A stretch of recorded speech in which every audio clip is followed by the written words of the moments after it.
Pokoknya kayak kapan, siapa, di mana, berapa, jangan tanya tarot deh. Mohon maaf, saya bukan Tuhan nih. Iya, Tidak bisa. berusaha mentuhankan diri juga. Assalamualaikum warahmatullahi wabarakatuh. Halo Paranois, kembali lagi di Berbeda Tapi Bersama gua Husein Ja'far Ahdar. Kali ini kita akan ngobrolin tentang sesuatu yang jauh sekali dari hidup saya. Gue bahkan gak pernah sama sekali berinteraksi dengan tema ini, yaitu tarot. Nah, kita akan ngobrolin sama Haru.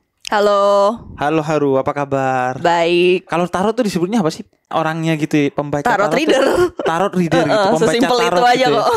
Iya. Lu mulai kenal tarot tuh kapan? Jadi waktu kecil itu gue suka nonton anime kan, Card Capture Sakura. Iya kan, gedenya pokoknya tuh inspirasi gue sebagai pembaca tarot itu tuh rata-rata dari movie. Gitu, dari visual.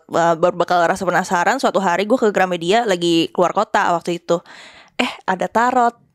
Coba ya itu 2009 tuh. Terus ada, gitu. lu mulai belajar tuh atau sekedar ya udah asik-asikan aja? Awalnya cuma gara-gara penasaran aja. Okay. Tapi pas dibaca-baca kok benar gitu. Ternyata ya usut punya usut, ada bakatnya lah. Okay. Gitu. Nah, itu dari mana lu pertama bacanya, belajar baca tarot itu? Ada bukunya. Oh, ada buku waktu itu panduannya ada gitu. buku panduannya. Kalau sekarang mah udah tarot reader udah makin banyak gitu kan. Tinggal cari aja yang buka course tarot siapa gitu. Untuk membaca. Dan itu wajib ada bakatnya nggak sih? Enggak. Semua orang bisa membaca Semua tarot. orang bisa. Itu pure ilmu. Iya, tapi balik lagi ya, tergantung sama drivernya. Kayak tergantung kitanya. Gitu, mau bawa ke arah yang mana.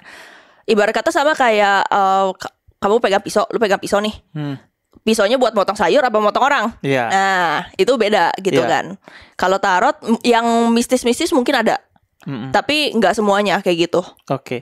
Tapi artinya itu pembacaannya seperti lo membaca rumus matematika aja gitu. Jatuhnya kalau begini gitu. hasilnya ini, kalau begitu hasilnya itu kan. Jatuhnya kayak gitu. Kita tuh nggak baca pola yang berulang karena manusia itu kan hidupnya kan berpola. Iya. Kita baca pola. Oke. Jadi kalau misalkan dibilang ngeramal atau misalkan kayak dukun, cenayang gitu-gitu, ya nggak juga sih. Nggak ada juga aja ya. sih yang kayak gitu, tapi nggak selalu. Iya. Lebih ke Suzon kayaknya. Sebenarnya tarot nih kalau dari sejarahnya itu gimana sih? Tarot itu awalnya dari Mesir. Nah dari Mesir itu ada satu pendeta. Ya, dia ke Mesir. Oke. Pendeta Katolik. dari Itali. Dia pergi ke Mesir 1300 tahun yang lalu. Ya mungkin sekarang 1400 kali ya. Ya pokoknya 1300-an lah. Gitu. Dia datang ke Mesir, dia bawa balik satu buku namanya Thoth. Oke. THOTH. THOTH. Oke. Ngomongnya agak nggak enak. Agak gak enak, iya makanya saya tidak menyebutkannya demi keamanan bersama. Iya, buku itu abis itu dari situ tuh ada satu painter namanya Pamela Colman Smith. Ya, dia yang ngegambar kartu tarot modern nih yang seperti yang kalian lihat di sini ya, kayak mulai ada gambar-gambarnya. Ini sebuah kartu kecil sih.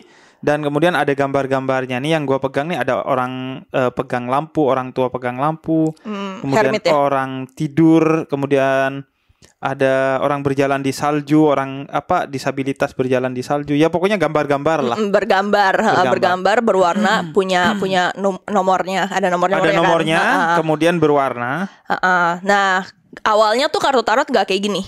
Oke. Awalnya kartu tarot tuh lebih mirip kayak Lenormand nih, kayak di sini. Jadi Lenormand itu cuma kayak kartu remi lah jatuhnya, kayak gitu. Yang simbolnya tuh simple aja gitu. Dan hitam putih ya? Enggak, yang ini cuma stylenya aja. Oh, stylenya aja. Aslinya lebih kayak kartu remi beneran gitu. Ada gambarnya doang. Ini juga sebenarnya nggak sekecil ini. Ini cuman karena abis ini mau pergi lagi. Ada panggilan lagi. Jadi bawanya yang lebih compact aja, yang lebih kecil. Aslinya tuh segede inilah. Nih Oracle. Ini oke. Jadi jenisnya Morning tuh kartomansi itu banyak juga gitu. Oke. Gua buka ya. Sorry. Buka aja. Okay. Iya, jadi kayak Lenormand, Tarot, Oracle tuh simbolnya nggak pasti. Jadi terserah si artisnya mau gambar kayak gimana, artinya apa. Oh, jadi kartu tarot nih banyak jenisnya gitu ya. Tarot jenisnya cuma satu, yang bisa banyak itu oracle. Jadi oracle itu lebih tergantung tema. Jadi kalau yang dimaksud kartu tarot tuh apa? Yang maksud lu satu aja? Ini tarot. Ini gue lagi bawa yang basic banget. Ini Rider White. Tapi ada lagi yang lebih bertema gitu. Oh, lebih bertema. Dan Bertema gambarnya juga. bisa beda-beda. Gambarnya beda-beda tapi intinya tetap sama. Intinya tetap sama. Tergantung dari tarot ini ngikutinnya yang Rider White yang kayak gini, Ya. atau ngikutin yang dari buku Tos tadi, yang apa namanya? Oh, ada yang dua Marseille. paling tidak berarti ya. Iya, Marseille. Itu kayak rujukannya kemana gitu. Ini awalnya dalam sejarahnya digunakan untuk apa? Memang untuk kemudian membaca. Kalau dari sejarahnya sih dulu ini kartu untuk bermain kayak remi. Oh, kayak Bener-bener remi, remi. Dulu di Itali sebelum nyebar ke Perancis, ke Jerman, ke kemana-mana lah gitu. Ini tuh untuk main bener-bener kayak kartu remi gitu. Cuman kan kalau kartu remi kan As sampai 10 Jack Queen King, ya kan. Kalau tarot itu As sampai 10 Page Knight Queen King. Oh, Gitu. Dulu tuh dipakai buat bermain ya judi.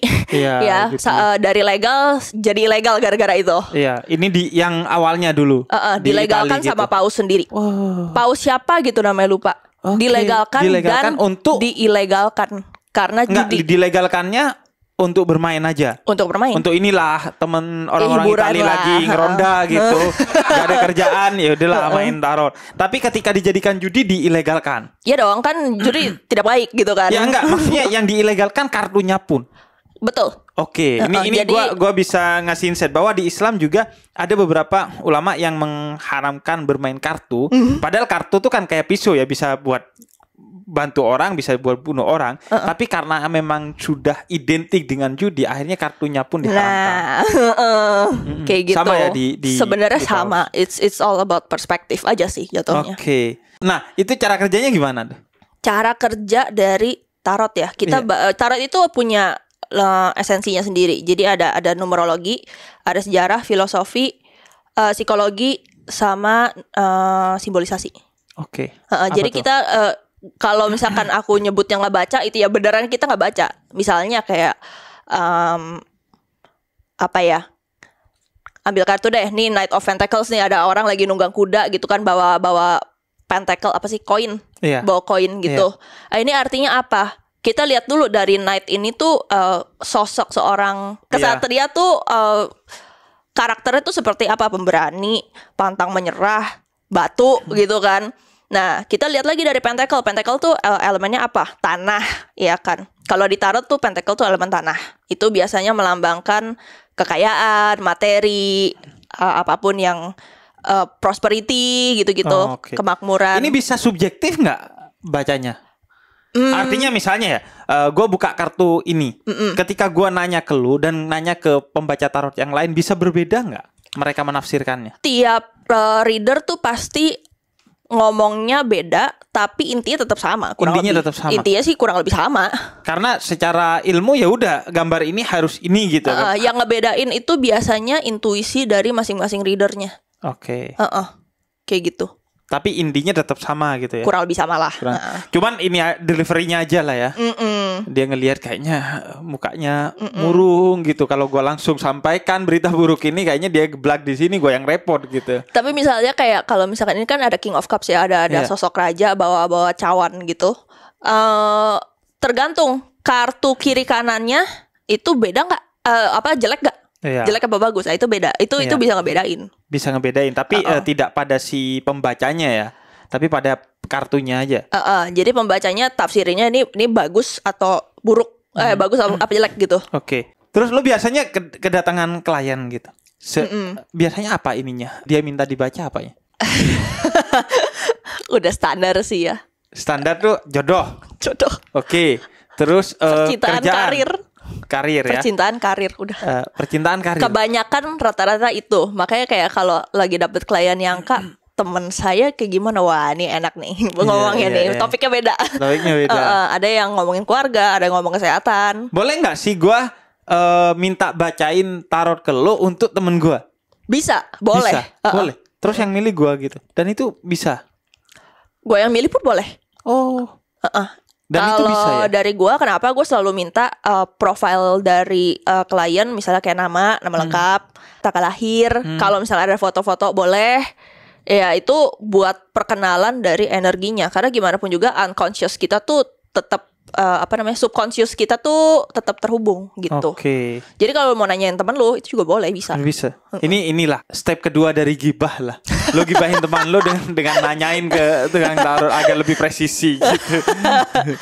Nah, paling absurd apa yang pernah lo datangi? Nanya kapan duit gue cair. Oke. Itu kan tergantung lu ngomong sama mereka ya gimana. Iya. Terus lu ngajunya kapan? Iya. Iya kan, pokoknya kayak kapan, siapa, di mana, berapa, jangan tanya tarot deh. Mohon maaf, saya bukan Tuhan nih. Iya. Tidak berusaha mentuhankan diri juga. Nah itu. Nah menurut lo diferensiasinya di mana tuh? Bagi orang yang kemudian menganggap ya semua bisa selesai di lo gitu. Apa yang menyebabkan kemudian enggak, kalau tarot tuh ya enggak gitu. Itu ada tapal batasnya dan jelas gitu. Balik lagi, seberapa besar pengetahuan klien atas tarot ini. Sebenarnya tarot tuh common sense juga gitu loh. Kayak tarot itu nggak punya Google Maps, ya kan? Tarot itu nggak punya Google Lens, ya kan? Nggak punya sesuatu yang bisa lu tanya kayak kapan gue mati, emang gue Tuhan gitu kan? Iya. Tapi jadi, ada aja yang nanya kayak gitu. Kapan gue sembuh gitu dari kapan satu penyakit gitu. Iya. Padahal itu bukan wilayah lo. Ya bukanlah, itu wilayah Tuhan lah. Iya. Yang wilayah tarot berarti hanya itu dua tadi. Enggak. Semuanya bisa lu tanya. Cuman ada pertanyaan yang harus lu hindarin aja. Kapan, siapa, di mana, berapa. Oh, itu dihindari. Anak gue berapa, lu mau bikin berapa, gitu kan? Kayak jodoh gue di mana, mana gue tahu. Iya. Bagi lu yang penting dan presisi untuk dibaca melalui tarot apa aja berarti? Kalau gue sebagai reader sangat-sangat tergantung banget ya sama klien butuhnya nanya apa. Kalau butuhnya kan pasti dia bisa akan nanya, ya gue nih punya penyakit ini gitu, gue excited banget pengen tahu gitu kapan gue sembuh karena gue udah ke dokter begini kan, dia bisa akan serandom itu dong. Bisa, kadang-kadang pun terakhir gue di satu event brand itu ada yang dia nggak kasih tahu apa-apa, tapi di tarot kelihatan semua. Dia punya tipes, dia punya ini, dia punya itu masih bisa gitu loh. Tapi kan balik lagi, itu intuisi dari guanya sendiri. Kalau beda reader ya mungkin bisa aja kelihatannya kamu mah sehat gitu atau gimana gitu kan. Tergantung si reader juga pada dan akhirnya. Reader sama klien juga cocok-cocokan by the way. Gitu. Berarti kalau gini, kalau karir apa biasanya yang ditanyakan? Pertama gue bakal nanya dulu bidangnya, lu kerja di bidang apa? Misalnya entertainment atau enggak misalnya di properti gitu kan. Baru nanti kita lihat karirnya gimana nih, ada halangan apa? Misalnya yang keluar misalnya nih yang keluar di entertainment nih lagi gimana energinya gitu kan. Karir saya di entertainment gimana? Ada The Moon, ada Three of Pentacles, ada Eight of Wands. Jadi kalau The Moon itu kan udah pasti bulan ya. Simbolnya ada bulan, ada serigala, dan ada entah kenapa ini lobster ya. Mungkin gambaran orang zaman dulu tuh kepiting tuh lobster gitu loh. Iya kan? Tapi ini kebalik, dan ini ada Three of Pentacles yang orang lagi mengorganisir sesuatu, nge-planning gitu kan. Kayak gitu. Sama ada Eight of Wands kebalik gitu kan. Mungkin artinya tuh mungkin lebih ke arah sini. Kalau kamu kerja di industri kreatif gitu ya, kayak ini entertainment lagi kurang bagus. Kenapa? Karena flow dari entertainment ini nih lagi flat. Jadi butuh planning lebih, ya kan? Ini kartu tengah nih, yang Three of Pentacles tadi. Sama ada Eight of Wands yang artinya tuh action. Jadi kamu, kalau saya lihat karir kamu lagi kurang jelek. Satu dari energi industrinya sendiri lagi kurang bagus. Yang kedua kamu malas. Ini kamu siapa? Bukan saya loh. Iya maksudnya ini kan contoh. Ini contoh gitu. Ini contoh. Kadang kamu soalnya kata gantinya dia kamu gitu. Kamu maksudnya Anda paranoid. Dengerin cerita lengkapnya cuma di aplikasi Noise. Download Noise sekarang di App Store atau Play Store.